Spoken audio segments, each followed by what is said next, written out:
Hello বন্ধুরা, welcome to 10 minute school. বন্ধুরা, আশা করি তোমরা সবাই ভালো আছো। বন্ধুরা, আজকে আমরা আমাদের অ্যাডমিশন অ্যাকাউন্টিং ক্লাসের যে জিনিসটি নিয়ে কথা বলবো সেটি হচ্ছে একতরফা দাখিলা। বন্ধুরা, তোমরা সবাই হয়তো জানো যে তোমরা তোমাদের এইচএসসি বা উচ্চ মাধ্যমিকের জন্য সবাই পড়েছো যে আমাদের অ্যাকাউন্টিং বা হিসাব বিজ্ঞান প্রক্রিয়ার মূল যে ভিত্তি সেটি হচ্ছে দুতরফা পদ্ধতিতে আমরা অ্যাকাউন্টিংয়ের কাজ করে থাকি। কিন্তু বন্ধুরা, আমরা যখন একতরফা পদ্ধতিতে যদি আমরা কোনো ধরনের হিসাব বিজ্ঞান করে থাকি, সেজন্য তোমরা দেখেছো তোমরা যে উচ্চ মাধ্যমিক পরীক্ষাগুলোতে আমরা একতরফা দাখিলা নামে একটি ভিন্ন অধ্যায় নিয়ে পড়াশোনা করেছি। বন্ধুরা, আজকে আমরা স্পেসিফিক্যালি এই একতরফা দাখিলা নিয়ে আমাদের অ্যাডমিশন পরীক্ষাগুলোতে, অর্থাৎ আমরা যে বিশ্ববিদ্যালয়ে ভর্তি হওয়ার জন্য যে আমাদের বিজনেস ফ্যাকাল্টিতে ভর্তি হওয়ার জন্য আমরা যে পরীক্ষাগুলো দিব, সেখানে একতরফা দাখিলা থেকে যে প্রশ্নগুলো আসে আমরা সেই ধরনের প্রশ্নগুলো নিয়ে আলোচনা করব। এবং বন্ধুরা, আমরা স্পেসিফিক্যালি একতরফা দাখিলা থেকে কিছু সূত্র আমাদের জানা দরকার আমাদের অ্যাডমিশন পরীক্ষার উত্তরগুলো দেওয়ার জন্য, সেই সূত্রগুলো নিয়ে একটু কাজ করার চেষ্টা করব। বন্ধুরা, প্রথমত আমরা যেই জিনিসটি তোমাদের মাথায় রাখতে হবে, আমরা বিগত বছরের প্রশ্নগুলো যদি একটু ঘাটি এবং আমরা এই বিগত বছরের প্রশ্নগুলো নিয়ে আজকে কাজ করব। এখান থেকে যেটি দেখা যায় যে আমরা একতরফা দাখিলা পদ্ধতির জন্য যেই ধরনের প্রশ্ন আছে তা একটা স্পেসিফিক স্ট্রাকচারে আসে এবং এই স্পেসিফিক স্ট্রাকচারটার জন্য আমাদের কিছু সূত্র জানা দরকার। এই সূত্রগুলো যদি আমরা জানি তাহলে আমরা খুব সিম্পলি এবং খুব সিম্পল কিছু ম্যাথামেটিক্যাল প্রবলেম আমরা খুব সিম্পলি সলিউশন করতে পারি। তার মধ্যে আজকে আমরা এই সিম্পল সূত্রগুলো নিয়ে কথা বলবো এবং এই সিম্পল ম্যাথগুলো কীভাবে সলভ করবো এটি একটু দেখবো। এবং আমরা একটু দেখবো যে বিগত বছরগুলোতে ঢাকা বিশ্ববিদ্যালয় সহ অন্যান্য পাবলিক বিশ্ববিদ্যালয়ের পরীক্ষাগুলোতে যে প্রশ্নগুলো এসেছে সেই প্রশ্নগুলো কীরকম এবং আমরা সেই প্রশ্নগুলো সলভ করতে পারতেছি কিনা। আচ্ছা বন্ধুরা, তো আমাদের একতরফা দাখিলা পদ্ধতি জানার জন্য বা একতরফা দাখিলা পদ্ধতির ম্যাথগুলো সলভ করার জন্য আমাদের কিছু জিনিস জানা খুবই ইম্পর্টেন্ট। তার মধ্যে প্রধান দুটি এলিমেন্ট হচ্ছে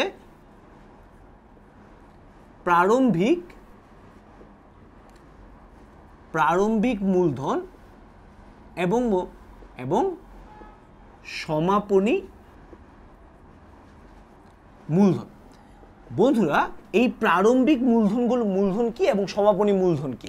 এই প্রারম্ভিক মূলধন এবং সমাপনী মূলধনগুলো আমরা অবশ্যই আজকে প্রারম্ভিক মূলধন কিভাবে বের করতে হয় বা সমাপনী মূলধন কিভাবে বের করতে হয় এই জিনিসটি জানো। বন্ধুরা, অনেক সময় হয়তো এমসিকিউগুলোতে তোমাদেরকে প্রারম্ভিক মূলধন বা প্রারম্ভিক সমাপনী মূলধন এই জিনিসগুলো তোমাদেরকে হয়তো বলে দেওয়া হবে, বাট অ্যাকচুয়ালি প্রারম্ভিক মূলধন বা প্রারম্ভিক সমাপনী মূলধন যদি না বলে দেওয়া থাকে, স্টিল আমরা কিভাবে বের করবো এবং কিভাবে এইগুলো সূত্রতে ইমপ্লিমেন্ট করবো এগুলো আজকে আমরা একটু দেখে নিব। আচ্ছা বন্ধুরা, যদি আমরা প্রারম্ভিক মূলধন নিয়ে কথা বলতে চাই তাহলে আমরা কিভাবে প্রারম্ভিক মূলধন বের করব? প্রারম্ভিক মূলধন বের করার জন্য আমরা যে সূত্রটি মনে রাখবো সেটি হচ্ছে প্রারম্ভিক সম্পদ মাইনাস প্রারম্ভিক দায়। বন্ধুরা, আমরা যদি প্রারম্ভিক সম্পদ থেকে প্রারম্ভিক দায় বিয়োগ করি তাহলেই মূলত আমরা প্রারম্ভিক মূলধন পেয়ে যেতে পারি। আর আমরা অবশ্যই তোমরা হয়তো সবাই জানো যে প্রারম্ভিক সম্পদ বা প্রারম্ভিক দায় বলতে কি বোঝায়। প্রারম্ভিক সম্পদ বা প্রারম্ভিক যেই পরিমাণ সম্পদ দিয়ে আজকে আমি হিসাবকালের শুরুর দিনে আমি ব্যবসা শুরু করব, সেটি হচ্ছে আমার প্রারম্ভিক সম্পদ। যে পরিমাণ দায় নিয়ে আমি হিসাবকালের শুরুতে আমার ব্যবসা শুরু করব বা হিসাবকালের শুরুতে আমার দায়ের পরিমাণ সেটি হচ্ছে আমার প্রারম্ভিক দায়। সুতরাং আমার প্রারম্ভিক মূলধনের সূত্রটি হচ্ছে প্রারম্ভিক সম্পদ মাইনাস প্রারম্ভিক দায়। আচ্ছা, এখন আমরা যদি সমাপনী মূলধন নিয়ে কথা বলি, তোমরা হয়তো অনেকেই অলরেডি গেস করে ফেলেছো যে সমাপনী মূলধনের ক্ষেত্রে আমাদের সূত্রটি কি হবে। সমাপনী মূলধনের ক্ষেত্রে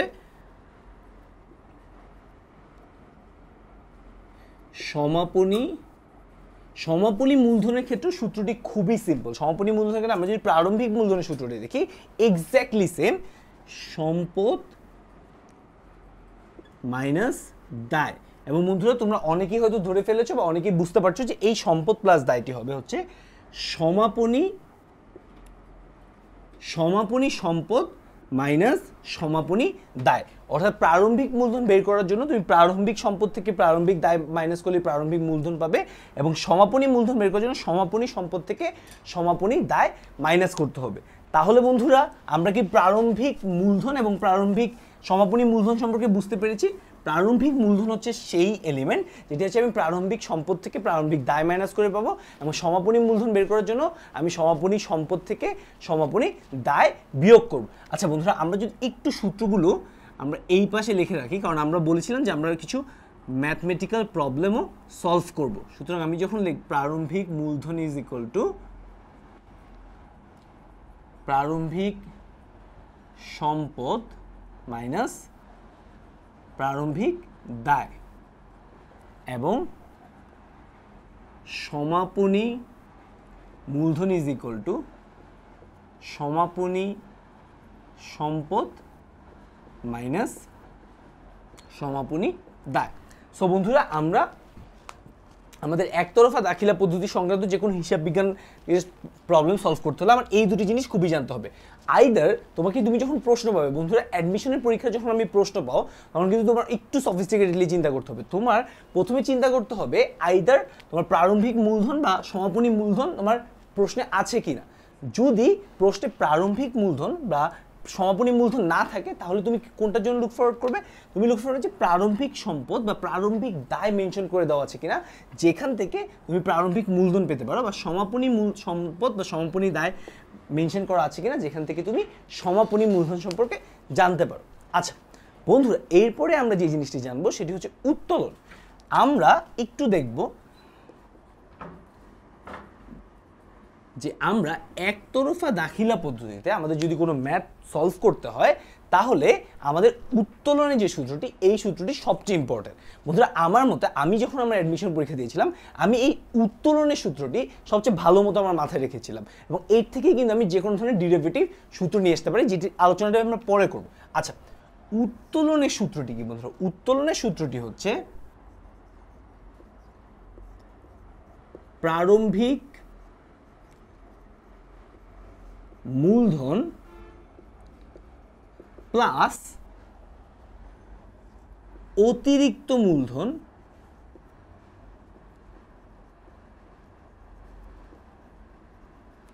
প্লাস মুনাফা মাইনাস সমাপনী মূলধন। বন্ধুরা এটি হচ্ছে আমাদের উত্তোলনের সূত্র। উত্তোলন ইজ ইকুয়াল টু প্রারম্ভিক মূলধন প্লাস অতিরিক্ত মূলধন প্লাস মুনাফা প্লাস সমাপনী মূলধন। প্রথমত বন্ধুরা, এইখানে মুনাফার জায়গায় ক্ষতিও থাকতে পারে, সেই ক্ষেত্রে এটি একটি প্লাস মাইনাস সাইন হবে, অর্থাৎ মুনাফা থাকলে এটি যোগ হবে, ক্ষতি থাকলে এটি মাইনাস হবে। বা তুমি জিনিসটাকে এইভাবেও মনে রাখতে পারো, যেহেতু এখানে প্লাস সাইন, ক্ষতির ক্ষেত্রে কিন্তু আমরা একটি মাইনাস ব্যালেন্স পেয়ে থাকি। সুতরাং সূত্রটি কি দাঁড়ালো? প্রারম্ভিক মূলধন প্লাস অতিরিক্ত মূলধন প্লাস মাইনাস মুনাফা বা ক্ষতি মাইনাস সমাপনী মূলধন। তাহলে বন্ধুরা এখন দেখো, তুমি যখন তোমাকে কেন প্রারম্ভিক মূলধন এবং সমাপনী মূলধন থাকা ইম্পর্টেন্ট, কারণ তোমার যে বেসিক যে সূত্রটি এই চ্যাপ্টারের জন্য, এই চ্যাপ্টারের থেকে যে কোনো ধরনের ম্যাথে তোমাকে দুটি জিনিস চাওয়া হতে পারে, এবং সবচেয়ে বেশি আমরা বিগত বছর প্রশ্ন বলতে চাইছি দুটি ভ্যারিয়েবল সবচেয়ে বেশি চাওয়া হয়, একটি হচ্ছে এটি মুনাফা এবং আরেকটি হচ্ছে উত্তোলন। সুতরাং তোমার মুনাফা বা উত্তোলন যখন ক্যালকুলেট করতে হবে তোমাকে অবশ্যই এই প্রারম্ভিক মূলধন এবং সমাপনী মূলধন জানতে হবে। তাই তোমার অবশ্যই এই দুটি সূত্র মনে রাখতে হবে। সুতরাং বন্ধুরা আমরা যেটি বুঝলাম যে আমাদের উত্তোলনের সূত্রটি হচ্ছে প্রারম্ভিক মূলধন প্লাস অতিরিক্ত মূলধন প্লাস মুনাফা মাইনাস সমাপনী মূলধন। এই ক্ষেত্রে তুমি বলতে পারো যে অতিরিক্ত মূলধনটি তুমি কিভাবে জানবে? অতিরিক্ত মূলধনের ব্যাপারটি খুবই সিম্পল বন্ধুরা। অতিরিক্ত মূলধন তোমার প্রশ্নে যদি বলা থাকে যে মালিক ব্যবসায়ের হিসাবকালের মধ্যে এত টাকা বিনিয়োগ করেছে, ধরো আমাকে বলা হলো যে সাকিব আল হাসান তার ব্যবসায় 2018 সালে 10 লক্ষ টাকা বিনিয়োগ করেছেন। এই যে 2018 সাল হিসাবকাল শুরু হওয়ার পরে সাকিব আল হাসান যে তার ব্যবসায় 10 লক্ষ টাকা বিনিয়োগ করলেন, এই 10 লক্ষ টাকাই কিন্তু সাকিব আল হাসানের ব্যবসার জন্য অতিরিক্ত মূলধন। সো বন্ধুরা অতিরিক্ত মূলধন আইদার আমার প্রশ্নে বলা থাকবে, আর যদিও প্রশ্ন অতিরিক্ত মূলধন বলা না হয়ে থাকে সেই ক্ষেত্রে তোমার কোন ধরনের অতিরিক্ত মূলধন কাউন্ট করার দরকার নেই। তাহলে বন্ধুরা আমরা একটু যদি উত্তোলনের সূত্রটি লিখে রাখি, উত্তোলন ইজ ইকুয়াল টু প্রারম্ভিক মূলধন প্লাস অতিরিক্ত মূলধন প্লাস মুনাফা মাইনাস সমাপনী মূলধন। সো বন্ধুরা, আমি তোমাকে যেটি বলেছিলাম তোমাদেরকে যে আমাদের এই ধরনের এই চ্যাপ্টার থেকে যে কটা অ্যাডমিশনের প্রশ্ন এসেছে সেখান থেকে আইদার তোমাকে উত্তোলন জানতে চাওয়া হয়ে থাকে, না হলে মুনাফা বা ক্ষতি জানতে চাওয়া হয়ে থাকে। এখন বন্ধুরা, আমি যদি মুনাফা বা ক্ষতি জানতে চাই, তাহলে মুনাফা বা ক্ষতি যদি আমি বের করতে চাই, সেই ক্ষেত্রে কি হবে? সেই ক্ষেত্রে দেখো বন্ধুরা, আমরা কিন্তু এই ইকুয়েশনটি থেকেই মুনাফা বা ক্ষতি বের করে নিতে পারি। আমি যদি মুনাফাকে এই সাইডেই রাখি, তাহলে যেটি হবে সমাপনী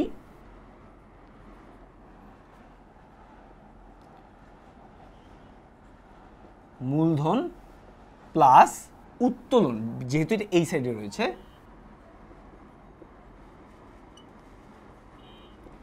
উত্তোলন যেহেতু এই দুটো কম্পোনেন্ট সাইড চেঞ্জ করবে, তাহলে এটি মাইনাস হয়ে যাবে। সমাপনী মূলধন প্লাস উত্তোলন মাইনাস প্রারম্ভিক মূলধন মাইনাস অতিরিক্ত মূলধন।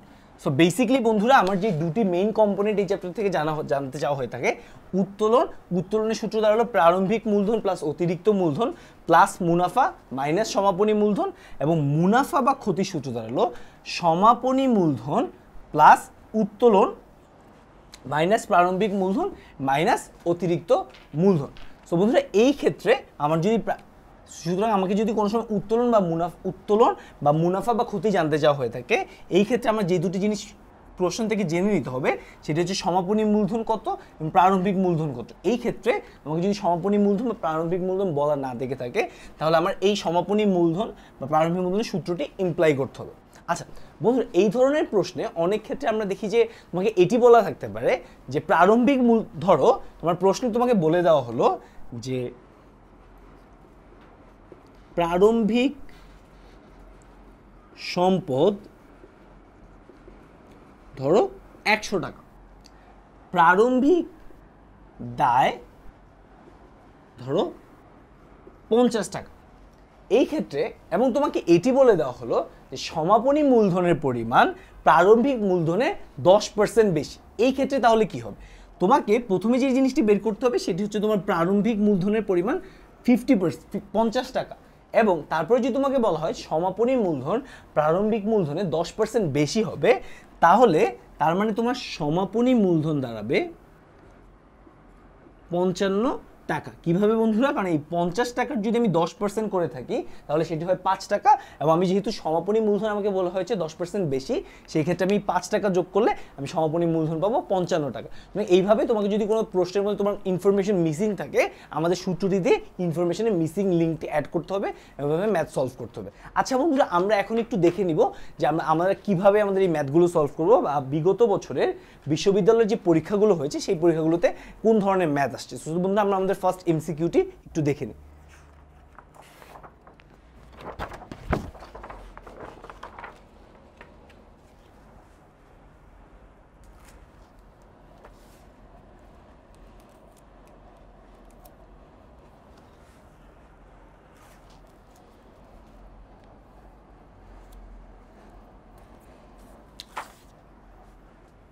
বন্ধুরা, তোমরা সবাই হয়তো এমসিকিউটি অলরেডি দেখতে পাচ্ছ। এমসিকিউটি কি এসেছে? একটি ব্যবসায়ের প্রারম্ভিক সম্পত্তি ও দায় যথাক্রমে 3 লাখ এবং 1 লাখ টাকা। সারা বছর মালিক 50,000 টাকা বিনিয়োগ করেন, 1 লাখ টাকা উত্তোলন করেন। সমাপনী মূলধন প্রারম্ভিক মূলধনের 20%। ব্যবসায় লাভ বা ক্ষতি কত? আচ্ছা বন্ধুরা, এই ক্ষেত্রে আমাকে কি চেয়েছে, ফার্স্ট আমি এইটি যদি ডিটারমিন করি। বন্ধুরা, যেহেতু তোমরা অ্যাডমিশনের সময় পরীক্ষা দিবে, তোমাদের জন্য যদি রিয়েল লাইফ এক্সপিরিয়েন্স বলা হয়, অ্যাডমিশন পরীক্ষাতে তুমি সবসময় একটু রাশের উপরে থাকতে হবে। কেন একটু রাশের উপরে থাকতে হবে? কারণ যেহেতু আমাদের 5টি ডিফারেন্ট সেকশনে পরীক্ষা হয়, হয়তো কোনো একটি সেকশনে কিছু জায়গায় তোমার সময় বেশি করতে। যেমন আমি যদি পার্টিকুলারলি সি ইউনিটের কথা বলি, সি ইউনিটে হয়তো তুমি যখন পরীক্ষা দিচ্ছ, তোমার হয়তো ইংলিশে একটু বেশি সময় দিতে হবে, কারণ সি ইউনিটে একমাত্র ইংলিশে আমার একটা স্পেসিফিক নাম্বার অ্যাচিভ করতে হয়। সুতরাং তুমি সবসময় তোমার মাথায় যে জিনিসটি থাকতে হবে যে তুমি কীভাবে ঠান্ডা থাকা সত্ত্বেও তুমি টাইম কনজিউম করে একটু কমাবে। সুতরাং ফার্স্টে তুমি যদি প্রশ্ন দেখার সাথে সাথে তুমি যদি চিন্তা করা শুরু করে আচ্ছা ঠিক আছে কোন উত্তরটি সঠিক হবে এইটা থেকে, তাহলে কিন্তু তুমি এই প্রত্যেকটি সূত্র যদি তোমার জানা থাকে, তুমি প্রত্যেকটি সূত্রের মধ্যে মিলানোর চেষ্টা করো। আচ্ছা এটা কি প্রারম্ভিক মূলধন হবে না, সমাপনী মূলধন হবে না, উত্তোলন হবে না, মুনাফা বা ক্ষতি হবে কিনা, এটি না করে রেদার প্লিজ অ্যাকাউন্টিংয়ের প্রশ্ন সলভ করার সময় সবসময় একটু চেষ্টা করবে একদম ডিরেক্ট কোয়েশ্চেনটাতে চলে আসতে। ডিরেক্ট কোয়েশ্চেনে তোমাকে কি চাওয়া হয়েছে, তুমি পুরো কোয়েশ্চেনটি পড়ার আগে তুমি এটিও করতে পারো যে পুরো কোয়েশ্চেনটি পড়ার আগে বা পুরো কোয়েশ্চেন পড়ার সাথে সাথে তুমি ডিরেক্টলি যে জায়গাটাতে চলে আসবে যে তোমার কাছে কি রিকোয়ার্ড রয়েছে এবং এই রিকোয়ার্ডের ডিরেক্ট সূত্র তুমি পারো কিনা। সো ফার্স্ট তুমি আইডেন্টিফাই করবে যে তোমার কাছে রিকোয়ার্ড কি, তোমার কাছে রিকোয়ার্ড কি, ব্যবসার লাভ বা ক্ষতি। আচ্ছা সো নাও তোমার যেভাবে চিন্তা করতে হবে সেটি হচ্ছে যে এই যে ব্যবসার লাভ বা ক্ষতি, আচ্ছা ব্যবসায় লাভ বা ক্ষতি বের করার কি আমি কোন ধরনের ডিরেক্ট সূত্র পারি? ইয়েস, আমরা ব্যবসায় লাভ বা ক্ষতির জন্য একটু আগে একটি ডিরেক্ট সূত্র পড়েছি, যেটি হচ্ছে সমাপনী মূলধন প্লাস উত্তোলন মাইনাস প্রারম্ভিক মূলধন মাইনাস অতিরিক্ত মূলধন। আচ্ছা সো তুমি যখন আইডেন্টিফাই করতে পারলে যে তোমার যে সূত্রটি দরকার সেটি তুমি পেয়ে গিয়েছো, এখন দ্য নেক্সট থিং তোমার কি আইডিয়া ফাইন্ড আউট করতে হবে। নেক্সট থিং তোমার যে ফাইন্ড আউট করতে হবে তোমার সূত্রে যে কম্পোনেন্টগুলো রয়েছে, প্রারম্ভিক মূলধন, সমাপনী মূলধন, উত্তোলন, অতিরিক্ত মূলধন, এই চারটি জিনিসই কি তোমার কোয়েশ্চেন অ্যাভেলেবেল আছে কিনা। তো এই চারটি জিনিস তুমি যদি আইডেন্টিফাই করতে চাও তাহলে কিভাবে হবে, তোমাকে বলা হয়েছে প্রারম্ভিক সম্পত্তি ও প্রারম্ভিক দায় যথাক্রমে 3 লাখ ও 1 লাখ টাকা। তার মানে কি তোমার প্রশ্নে কোনো ধরনের প্রারম্ভিক মূলধনের পরিমাণ বলা নেই, সুতরাং তোমাকে অবশ্যই ফার্স্টে ব্যবসায় প্রারম্ভিক মূলধন বের করতে হবে। তো সেকেন্ড তোমার যে জিনিস জানতে হবে সেটি হচ্ছে সমাপনী মূলধন। সমাপনী মূলধন সম্পর্কে কি বলা হয়েছে দেখো, সমাপনী মূলধন প্রারম্ভিকের 20%, তার মানে সমাপনী মূলধন প্রারম্ভিক মূলধনের থেকে 20% বেশি হয়ে থাকবে। সুতরাং তোমাকে ফার্স্টে প্রারম্ভিক মূলধন বের করতে হবে, সেখান থেকে সমাপনী মূলধন বের করতে হবে। আর যে দুটি জিনিস তোমার জানা দরকার, একটি হচ্ছে উত্তোলন আর একটি হচ্ছে বন্ধুরা অতিরিক্ত মূলধন। তো সারা বছর মালিক 50,000 টাকা বিনিয়োগ করে, বন্ধুরা আমরা বলেছিলাম যে এই ধরনের যে কোনো যদি স্টেটমেন্ট দেওয়া থাকে যে সারা বছর মালিক এত পরিমাণ টাকা বিনিয়োগ করে, এটি হচ্ছে মালিকের অতিরিক্ত মূলধন ইনভেস্ট করার যে সূচকটি, অর্থাৎ এই মালিক কত টাকা অতিরিক্ত মূলধন ইউজ করেছে, মালিক 50,000 টাকা অতিরিক্ত মূলধন ইউজ করেছে। সুতরাং আমি অতিরিক্ত মূলধন পেয়ে গেলাম 50,000 টাকা। তাহলে আমি যদি একটু লিখে রাখি যে আমি প্রথম সূত্রে বসানোর মতো যে মানটি পেলাম সেটি হচ্ছে অতিরিক্ত মূলধন হচ্ছে আমার 50,000 টাকা। আচ্ছা তারপরে আমাকে বলা হয়েছে যে 1 লক্ষ টাকা উত্তোলন করে, তার মানে আমি মালিকের উত্তোলনের পরিমাণও জানলাম, সেটি হচ্ছে 1 লক্ষ টাকা। সুতরাং উত্তোলন ইজ ইকুয়াল টু 1 লক্ষ টাকা। আচ্ছা সো আমার অলরেডি আমার প্রশ্নের বা আমার সূত্রের দুটি কম্পোনেন্ট আমার রেডি করা আছে, যে অতিরিক্ত মূলধন রেডি করা আছে এবং উত্তোলন রেডি করা আছে। এখন আমার যে জিনিসটি জানতে হবে সেটা হচ্ছে প্রারম্ভিক মূলধন এবং সমাপনী মূলধন। তো সমাপনী মূলধন আমি জানতে পারবো না, কারণ আমাকে বলা হয়েছে প্রারম্ভিকের 20%। সো আমি ফার্স্টে প্রারম্ভিক মূলধন বের করে নিই। প্রারম্ভিক মূলধন বের করার জন্য আমার কি করতে হবে, প্রারম্ভিক সম্পদ থেকে প্রারম্ভিক দায় বের করতে হবে। এই কারণে বন্ধুরা আমি যদি প্রারম্ভিক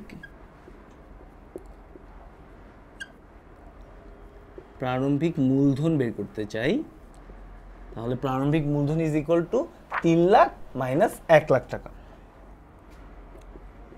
সুতরাং 3 লাখ মাইনাস 1 লাখ টাকা, সুতরাং আমার প্রারম্ভিক মূলধন আমি পাচ্ছি 2 লক্ষ টাকা। সো বন্ধুরা যখন আমরা এটি জেনে গেলাম যে আমাদের প্রারম্ভিক মূলধনের পরিমাণ কত, প্রারম্ভিক মূলধনের পরিমাণ হচ্ছে 2 লক্ষ টাকা। এখন আমাকে বলা হয়েছে সমাপনী মূলধন প্রারম্ভিকের 20%। তার মানে বন্ধুরা আমার যে সমাপনী মূলধন রয়েছে সেই সমাপনী মূলধন হচ্ছে প্রারম্ভিকের 20%। তার মানে কি সমাপনী মূলধন প্রারম্ভিকের 20%, তার মানে প্রারম্ভিকের 10%, 20,000, মানে তার মানে সমাপনী মূলধনের পরিমাণ হচ্ছে 40,000। এখন বন্ধুরা এইখান থেকে আমার যে জিনিসটি জানতে হবে যে আজকে আমার ব্যবসার লাভ নাকি ক্ষতি হয়েছে। তাহলে মানে বন্ধুরা আমার যে সূত্রটি রয়েছে মুনাফা ইজ ইকুয়াল টু সমাপনী মূলধন প্লাস উত্তোলন মাইনাস প্রারম্ভিক মূলধন মাইনাস অতিরিক্ত মূলধন, আমি যদি এই সূত্রে বসিয়ে দিই তাহলে কিন্তু আমি খুব সহজেই এই মুনাফার সূত্রটি বা মুনাফা কত সেটি জেনে যাব। তাহলে বন্ধুরা আমি এখানে লিখে দিতে পারি আমার প্রারম্ভিক মূলধন প্রারম্ভিক মূলধন 2 লক্ষ টাকা এবং বন্ধুরা আমার সমাপনী মূলধন কত? আমার সমাপনী মূলধন হচ্ছে প্রারম্ভিক মূলধনের 20% বেশি, তার মানে আমার সমাপনী মূলধন ইজ ইকুয়াল টু 2,40,000 টাকা। কারণ বন্ধুরা আমি জেনেছি যে আমরা 20% করলে হয় 40,000, সেটা আমি যোগ করলে 2,40,000। তাহলে বন্ধুরা আমরা নিট মুনাফা বা ক্ষতি কত? তার মানে বন্ধুরা যদি সিম্পলি এখানে ম্যাথ করি, সমাপনী মূলধন ইজ ইকুয়াল টু 2,40,000 প্লাস উত্তোলন is equal two 1 lakh minus অতিরিক্ত মূলধন 50,000 এবং মাইনাস প্রারম্ভিক মূলধন ইজ ইকুয়াল টু কত বন্ধুরা? 2 লাখ। তো বন্ধুরা এর মাধ্যমে কিন্তু আমরা খুব সহজেই অ্যান্সারটি পেয়ে যেতে পারি। অ্যান্সারটি তাহলে কত দাঁড়ায়? 3,40,000 মাইনাস 2,50,000 টাকা। তার মানে বন্ধুরা ব্যবসায়ের লাভ 90,000 টাকা। সো বন্ধুরা 2,40,000 এবং 1 লাখ 3,40,000 মাইনাস 2,50,000। যেহেতু বন্ধুরা আমার অ্যান্সারটি পজিটিভ আসতেছে, তার মানে আমার ব্যবসায় লাভ হয়েছে, তার মানে আমার ব্যবসার লাভ 90,000 টাকা। সুতরাং আমাদের অ্যান্সার হচ্ছে 90,000 টাকা লাভ। সো বন্ধুরা আশা করি তোমরা বুঝতে পেরেছো। এখন বন্ধুরা আমাদের এই কোয়েশ্চেনটা থেকে আরও কিছু জিনিসপত্র জানা দরকার। কোয়েশ্চেনটা থেকে আমার প্রথমত যে জিনিসটা জানা দরকার, যে স্বাভাবিকভাবেই তোমার প্যাটার্নে কখনো তুমি তোমার সূত্রে যে কয়টি কম্পোনেন্ট বলা রয়েছে, এই কয়টি কম্পোনেন্টের ডিরেক্ট নাম্বার বা ডিরেক্ট যেই সংখ্যাটি বলা থাকবে, সেই সংখ্যাটি তোমার জানার সম্ভাবনা খুবই কম। সেক্ষেত্রে তোমার অবশ্যই কিছু যোগ বিয়োগ করতে হবে। এখন বন্ধুরা আমরা এই যে একটি এমসিকিউ প্রশ্ন যতক্ষণে সবাই মিলে সলভ করলাম, আমরা কি পরীক্ষার হলে যদি আমরা এইভাবেই প্রশ্ন সলভ করি, তাহলে কিন্তু বন্ধুরা আমাদের জন্য একটু কষ্ট হয়ে যাবে।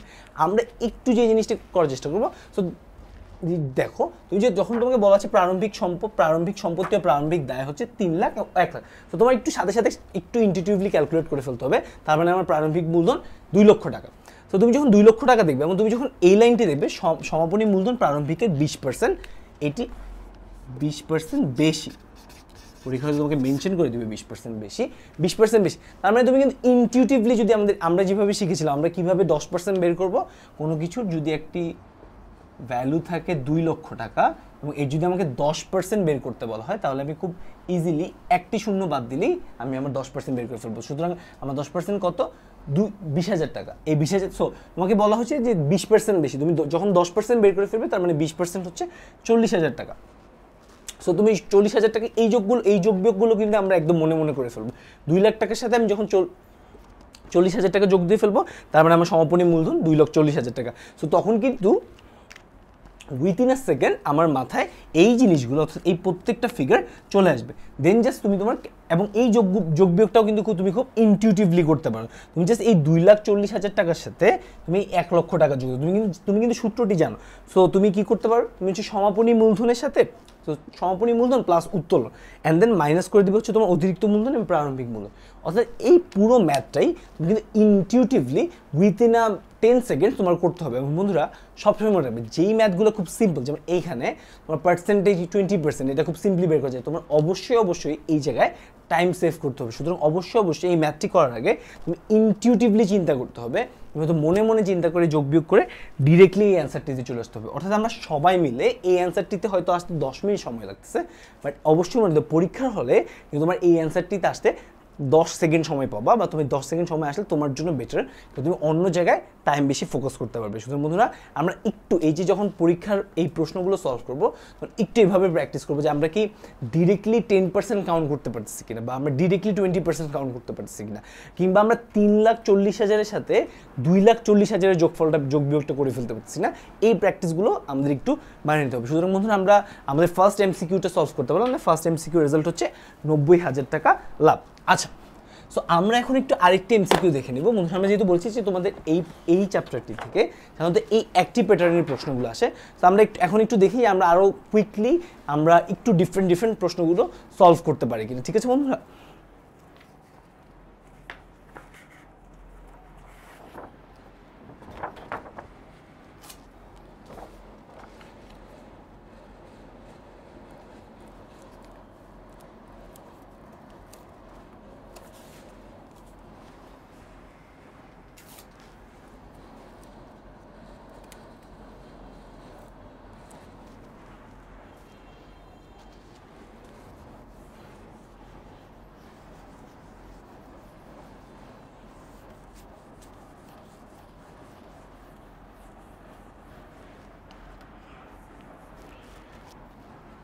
আচ্ছা বন্ধুরা, তোমরা হয়তো সবাই অলরেডি এমসিকিউ প্রশ্নটি দেখতে পাচ্ছ। একটি ব্যবসায় প্রতিষ্ঠান প্রারম্ভিক সম্পদ 1,20,000 টাকা, দায়ের পরিমাণ 20,000 টাকা বেড়ে 90,000 টাকা দাঁড়িয়েছে। যখন তোমাকে এটি বলতে হবে, তার মানে তোমাকে কি চিন্তা করতে হবে যে দায়ের পরিমাণ প্রারম্ভিক থেকে 20,000 টাকা বেড়ে 90,000 টাকায় দাঁড়িয়েছে। মালিকানা সত্ত্বের পরিমাণ 8 লাখ টাকা। So there is a new information. এই ইনফরমেশনটি কি, যে মালিকানা সত্ত্বের পরিমাণ হচ্ছে, মালিকানা সত্ত্ব হচ্ছে 8 লক্ষ টাকা। সো মুনাফা 2 লক্ষ টাকা, নতুন বিনিয়োগ 1,75,000 টাকা। উত্তোলন কত? তো বন্ধুরা, আমরা যদি আগের ওয়েতে সলভ করি, আমরা কি করব, আমরা তখন সাথে সাথে যখন আমি দেখবো যে উত্তোলন কত, তার মানে আমার যে সূত্রটি ইমপ্লাই করতে হবে সেটা হচ্ছে উত্তোলন। উত্তোলনের সূত্রটি কি, প্রারম্ভিক মূলধন প্লাস অতিরিক্ত মূলধন প্লাস মুনাফা মাইনাস সমাপনী মূলধন। ওকে, সো ইনটিউটিভলি তোমার মাথায় সেকেন্ড যে স্টেপটি আসবে সেটা হচ্ছে তোমার সবগুলো কম্পোনেন্ট আছে কিনা, প্রারম্ভিক মূলধন আছে কিনা। আচ্ছা, আমরা একটু দেখি যে আমার প্রারম্ভিক মূলধন আছে কিনা।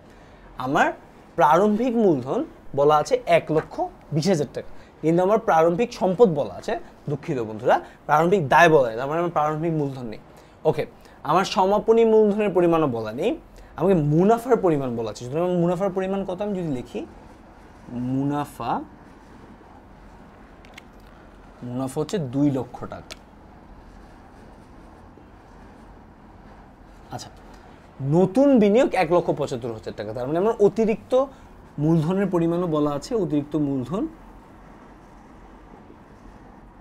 1,75,000 টাকা। আচ্ছা বন্ধুরা, এখন আমার যে দুটি জিনিস জানতে হবে সেটি হচ্ছে আমার অতিরিক্ত প্রারম্ভিক মূলধন এবং সমাপনী মূলধন। এই দুটি জিনিস আমার জানা নেই, অর্থাৎ আমার প্রারম্ভিক মূলধন জানতে হবে এবং আমার সমাপনী মূলধন জানতে হবে। আচ্ছা, আমাকে তো বলা হলো যে আমার কাছে তো প্রারম্ভিক সম্পদ রয়েছে এবং আমাকে বলা হয়েছে যে প্রারম্ভিক এবং দায়ের পরিমাণ 20,000 টাকা বেড়ে 90,000 টাকায় দাঁড়িয়েছে। তার মানে 90,000 থেকে যদি আমি 20,000 টাকা মাইনাস করি তাহলে আমি প্রারম্ভিক দায়ের পরিমাণ পেয়ে যাচ্ছি। তার মানে আমার প্রারম্ভিক দায়ের পরিমাণ, প্রারম্ভিক মূলধনের পরিমাণ, প্রারম্ভিক সম্পদ 1,20,000 মাইনাস 90,000 মাইনাস 20,000 অর্থাৎ 70,000 টাকা।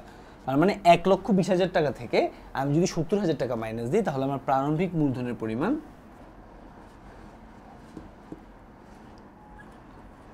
50,000 টাকা। তার মানে বন্ধুরা, অলরেডি আমি আমার প্রারম্ভিক মূলধনের পরিমাণও পেয়েছি। আমার লাস্ট যে জিনিসটি দরকার সেটি হচ্ছে সমাপনী মূলধন। আচ্ছা, আমাকে কিন্তু বলে দেওয়া হয়েছে যে দায়ের পরিমাণ এত টাকা বেড়ে 90,000 টাকা, তার মানে আমার কাছে সমাপনী দায়ের পরিমাণও বলা আছে। এখন আমার কাছে যেই লিঙ্কটি মিসিং সেটি হচ্ছে সমাপনী সম্পদ। সমাপনী সম্পদ এই কম্পোনেন্টটি আমার কাছে বলা নেই। এখন এই ক্ষেত্রে আমাকে কি করতে হবে, আমাকে তো সমাপনী সম্পদ না জানলে আমি কখনোই সমাপনী মূলধনের পরিমাণ জানতে পারবো। বাট এই জায়গায় হিয়ার ইজ দ্য ক্যাচ। ক্যাচটি কি, আমাকে আমি যে প্রথমেই প্রশ্নের শুরুতে বললাম যে আমাকে মালিকানা সত্ত্বের পরিমাণ বলে দেওয়া আছে 8 লক্ষ টাকা। তার মানে এখান থেকে এই মালিকানা সত্ত্বের ইউজটি কি? হ্যাঁ বন্ধুরা, এই জায়গায় তোমাকে যে জিনিসটি ইউজ করতে হবে সেটি হচ্ছে আমাদের নর্মাল হিসাব সমীকরণ A is equal two L plus ওই। কেন বন্ধুরা? কারণ এই জায়গায় L এর পরিমাণ দেওয়া আছে কত,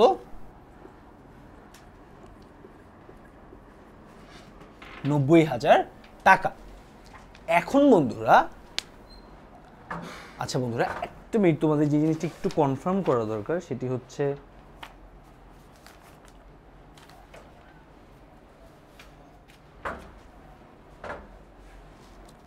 বন্ধুরা, সো আমাকে A is equal to L plus ওই। সো এখানে তোমার এল এর পরিমাণ দেওয়া আছে কত, অর্থাৎ লেভারেজের পরিমাণ দেওয়া আছে 90,000 টাকা। এখন ওই ব্যালেন্স দেওয়া আছে, এই জায়গায় তোমার হচ্ছে ওই ব্যালেন্সটি কাজে লাগবে। তোমাকে যে প্রশ্নে মালিকানা সত্ত্বের পরিমাণ দেওয়া আছে, মালিকানা সত্ত্বের পরিমাণ কত, 8 লক্ষ টাকা।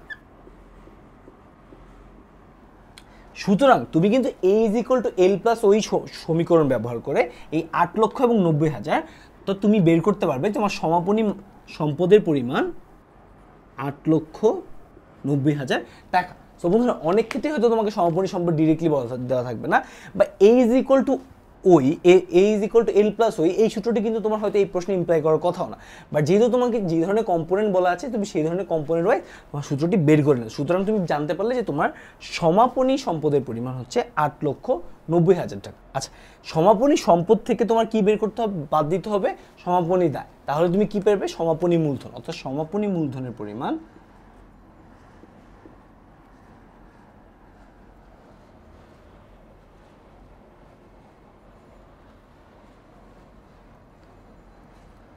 ৳8,00,000। আচ্ছা বন্ধুরা দেখো, তোমাকে যদি প্রারম্ভিক সম্পদের পরিমাণ কত, প্রারম্ভিক সম্পদের পরিমাণ 1,20,000 টাকা। 12 লক্ষ প্রারম্ভিক সম্পদের পরিমাণ হচ্ছে তোমার 12 লক্ষ টাকা। প্রারম্ভিক সম্পদ থেকে তোমার যদি প্রারম্ভিক সম্পদ থেকে তোমার যদি প্রারম্ভিক দায় বাদ দিতে হয়, তাহলে তুমি যেটি পাবে সেটি হচ্ছে মালিকানা প্রারম্ভিক মূলধন। আচ্ছা, তোমার প্রারম্ভিক সম্পদের পরিমাণ 12 লক্ষ টাকা থেকে তোমার প্রারম্ভিক দায়ের পরিমাণ বাদ দিতে হবে। এই ক্ষেত্রে বন্ধুরা প্রারম্ভিক দায়ের পরিমাণ হবে 2 লক্ষ টাকা বাড়িয়ে 9 লক্ষ টাকায় দাঁড়িয়েছে। সুতরাং এই ক্ষেত্রে বন্ধুরা এইখানে হয়তো 2 লক্ষ টাকা হবে, সেই ক্ষেত্রে আমাদের একটু চেঞ্জ করতে হবে। আমরা 12 লক্ষ টাকা থেকে 2 লক্ষ টাকা থেকে 9 লক্ষ টাকা দিয়েছি, তার মানে আমার প্রারম্ভিক দায়ের পরিমাণ ছিল 7 লক্ষ টাকা। প্রারম্ভিক দায়ের পরিমাণ যদি 7 লক্ষ টাকা দাঁড়িয়ে থাকে, তাহলে 12 লক্ষ টাকা থেকে আমি যখন 7 লক্ষ টাকা বাদ দিব, সেক্ষেত্রে আমার প্রারম্ভিক মূলধনের পরিমাণ দাঁড়াবে 5 লক্ষ টাকা। এবং যেহেতু এখানে এল ইজ ইকুয়াল টু 9 লক্ষ টাকা হবে, অর্থাৎ 9 লক্ষ প্লাস 8 লক্ষ টাকা যোগ করলে আমার যে ব্যালেন্সটি দাঁড়াবে সেটি হচ্ছে 17 লাখ টাকা। সো বন্ধুরা তোমার সমাপনী মূলধনের, তুমি জানো যে সমাপনী সম্পদের পরিমাণ হচ্ছে 17 লাখ টাকা। সমাপনী সম্পদ থেকে তোমার যে জিনিসটি মাইনাস করতে হবে সেটা হচ্ছে সমাপনী দায়। সমাপনী দায়ের পরিমাণ 9 লক্ষ টাকা। সুতরাং 17 লক্ষ টাকা থেকে আমি যখন 9 লক্ষ টাকা বাদ দিব, আমার সমাপনী মূলধনের পরিমাণ দাঁড়াবে 8 লক্ষ টাকা। এখন বন্ধুরা আমাকে যে জিনিসটি বের করতে বলা হয়েছে সেটি হচ্ছে উত্তোলন।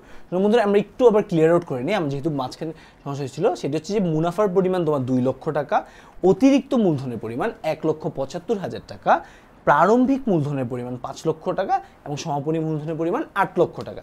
এই ক্ষেত্রে তোমার যে জিনিসটি বের করতে হবে সেটি হচ্ছে তোমার উত্তোলনের পরিমাণ কত। সুতরাং বন্ধুরা আমরা কিন্তু উত্তোলনের যে সিম্পল সূত্রটি জানি সেটি হচ্ছে প্রারম্ভিক মূলধন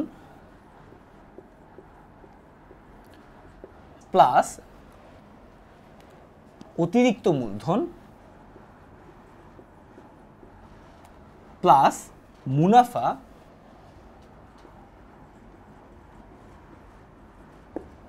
মাইনাস সমাপনী মূলধন। তোমরা কিন্তু এখন যোগ বিয়োগ করলে আমরা পেয়ে যেতে পারি। সো আমার 7 লক্ষ টাকা, 8 লক্ষ টাকা, 8,75,000 টাকা। আমি দেখো 5 লাখ প্লাস 1,75,000, 6,75,000 প্লাস 2 লক্ষ টাকা, 8,75,000 টাকা মাইনাস 8 লক্ষ টাকা ইজ ইকুয়াল টু 75,000 টাকা। সুতরাং বন্ধুরা তোমার অ্যান্সারটি হচ্ছে বি বা 75,000 টাকা। তো বন্ধুরা এই ক্ষেত্রে প্রশ্নে যে ইনিশিয়ালি যে ভুলটি ছিল সেটি হচ্ছে এখানে দায়ের পরিমাণ 20,000 নয় এবং 2 লক্ষ টাকা থেকে বেড়ে 9 লক্ষ টাকায় দাঁড়িয়েছে। তো এই ক্ষেত্রে আমার সব প্রারম্ভিক মূলধনের পরিমাণ দাঁড়ায় 5 লক্ষ এবং সমাপনী মূলধনের পরিমাণ দাঁড়ায় 8 লক্ষ। তো বন্ধুরা আশা করি তোমরা খুব সিম্পলি বুঝতে পেরেছো যে আমার বিভিন্ন সময় হয়তো বিভিন্ন ধরনের ইনফরমেশন থাকবে না, আমাকে হয়তো হঠাৎ করে A is equal to L plus ওই সূত্র ব্যবহার করতে হলো, বা আমার যে কোনো ধরনের অ্যাকাউন্টিং ইকুয়েশন হঠাৎ করে ব্যবহার করা লাগতে পারে। যেহেতু এই চ্যাপ্টারটি খুবই বেসিক্যালি একটি ম্যাথামেটিক্যাল চ্যাপ্টার এবং খুবই একটি স্ট্রাকচার ওয়েতে করা হচ্ছে, সুতরাং আমাদের একটু মাথায় রাখতে হবে যে কোনো একটি সূত্রের ক্ষেত্রে কোনো একটি কম্পোনেন্ট যদি আমার মিসিং থাকে, সেই মিসিং লিঙ্কটি জোড়া করার জন্য আমি একটু চিন্তা করতে হবে যে আমার অন্য কোনো ইনফরমেশন রয়েছে কিনা, বা এই ইনফরমেশনগুলো আমি কীভাবে কাজে লাগাবো। আচ্ছা বন্ধুরা আমরা একদম লাস্টে দুটি এমসিকিউ প্রশ্ন দেখবো এবং আমরা দেখবো যে এই এমসিকিউগুলো আমরা একটু সলভ করতে পারতেছি কিনা। তো বন্ধুরা চলো আমরা লাস্ট দুটি এমসিকিউ প্রশ্ন দেখে নিই।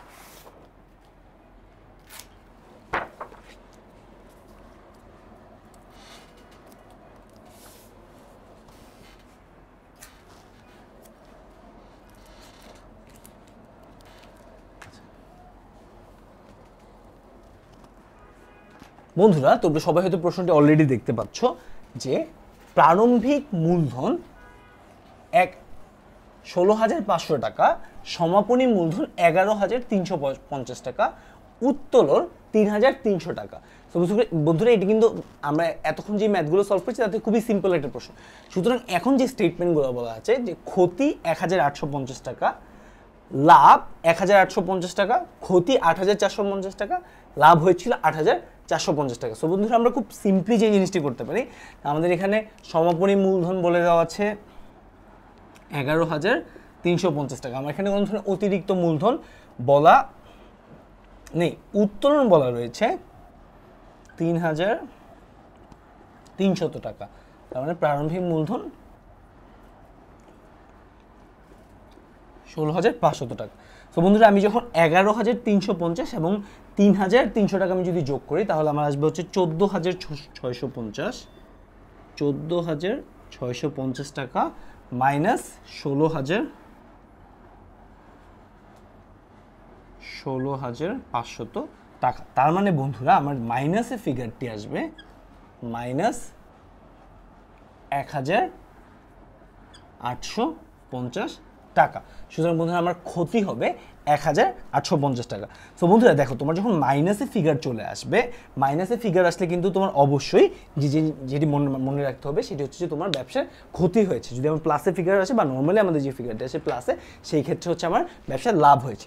বন্ধুরা আমরা এর সাথে সাথে আমাদের লাস্ট যে এমসিকিউ প্রশ্নটি, সেই এমসিকিউ প্রশ্নটি দেখে নিই।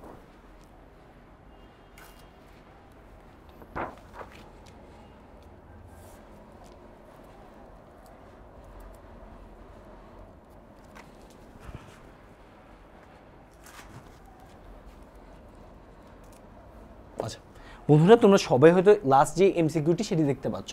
হিসাবকালের শুরুতে প্রারম্ভিক মূলধন 3,30,000 টাকা, হিসাবকালের শেষে 4,50,000 টাকা, মোট আয় 9,95,000 টাকা, মোট খরচ ছিল 60,000 টাকা, অতিরিক্ত বিনিয়োগ 1,05,000 টাকা, মালিকের উত্তোলন কত? আচ্ছা বন্ধুরা, সো সেম এখানে আমরা উত্তোলনের সূত্রটি ইমপ্লাই করব। এই জায়গায় উত্তোলনের সূত্র ইমপ্লাই করতে আমার কাছে প্রারম্ভিক মূলধনের ব্যালেন্স দেওয়া আছে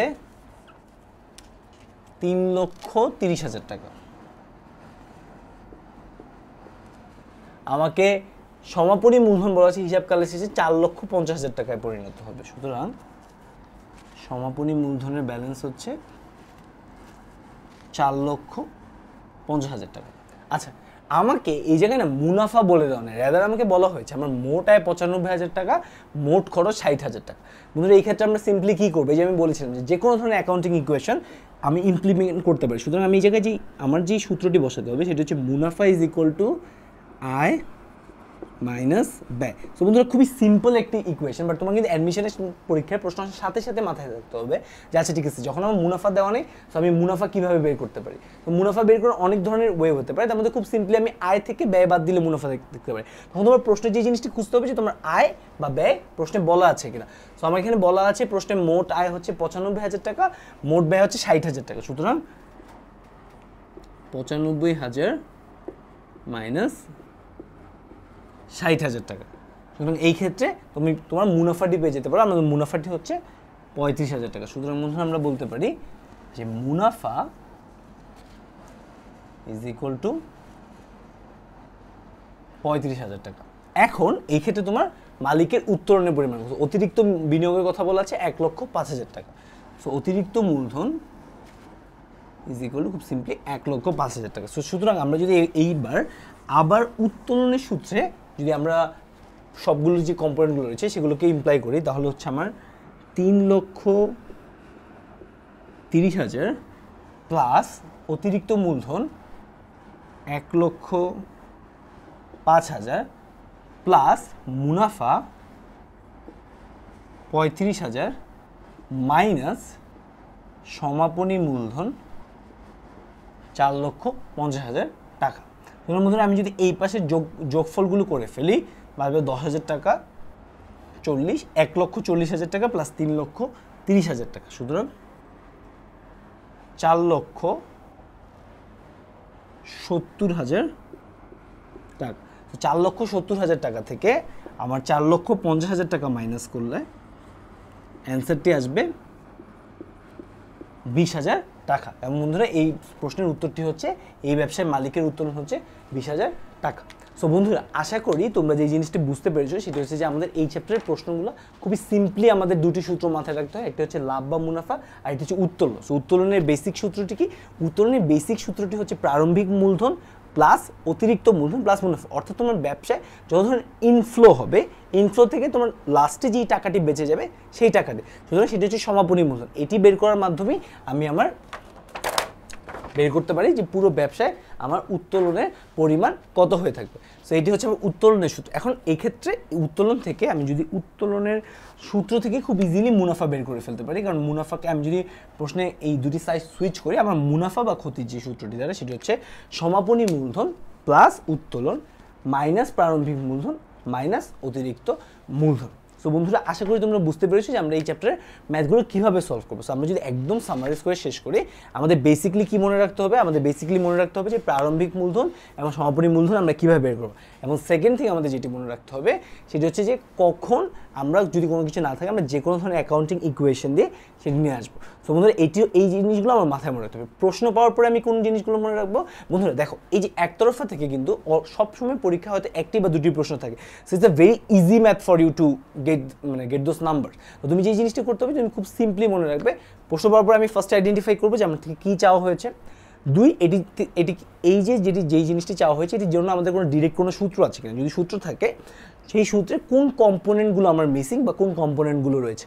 বন্ধুরা এগুলো কিন্তু এই স্টেজ বাই স্টেজ তোমার মাথায় খুব তাড়াতাড়ি ইনটিউটিভলি করে ফেলতে হবে, এবং আশা করি তোমরা কেউ আমাদের এই একতরফা দাখিলার যে এমসিকিউ সমস্যাগুলো রয়েছে সেগুলোতে আটকাবে না। সো বন্ধুরা তোমরা যারা আমাদের সাথে এই ক্লাসটি এখন দেখছো বা যারা আমাদের সাথে ক্লাসে জয়েন করেছো তাদের অনেক অনেক থ্যাঙ্কস। তোমরা যে আরেকটি কাজ করতে পারো সেটি হচ্ছে আমরা যখন এমসিকিউ প্রশ্নগুলো সলভ করতেছি তোমরা কিন্তু যখন আমি কোয়েশ্চেনটি বোর্ডে টানাচ্ছি তখন সেই অবস্থায় ক্লাসটি পজ করতে পারো। পজ করার মাধ্যমে তুমি কিন্তু কমেন্টে তোমার যদি উত্তরটি জানা থাকে বা তুমি যদি উত্তরটি কাউন্ট করতে পারো সেটি কিন্তু জানিয়ে দিতে পারো, এবং পরবর্তীতে দেখে নিতে পারো তোমাদের উত্তরটি সঠিক হয়েছে কিনা। অ্যান্ড বন্ধুরা তোমাদের সবাই কাছে রিকোয়েস্ট থাকবে তোমরা যখন এই ক্লাসটি দেখছো অবশ্যই তোমাদের ফ্রেন্ডদের সাথে এই ক্লাসটি শেয়ার করবে, যাতে তোমাদের ফ্রেন্ডরাও তোমাদের মতো অ্যাটলিস্ট এই টপিকটি নিয়ে উপকৃত হয়। যাদের হয়তো তোমরা হয়তো যেই ধরনের রিসোর্সগুলো অ্যাক্সেস করতে পারো, অনেক মানুষ হয়তো সেই ধরনের রিসোর্স অনেক সময় অ্যাক্সেস করতে নাও পারে। তো আমরা একটু চেষ্টা করবো যে শেয়ারিং করার মাধ্যমে আমরা সবার কাছে আমাদের এই যে রিসোর্সগুলো রয়েছে রিসোর্সগুলো পৌঁছে দেওয়ার জন্য। সুতরাং বন্ধুরা best of luck for your admission exam and thanks a lot.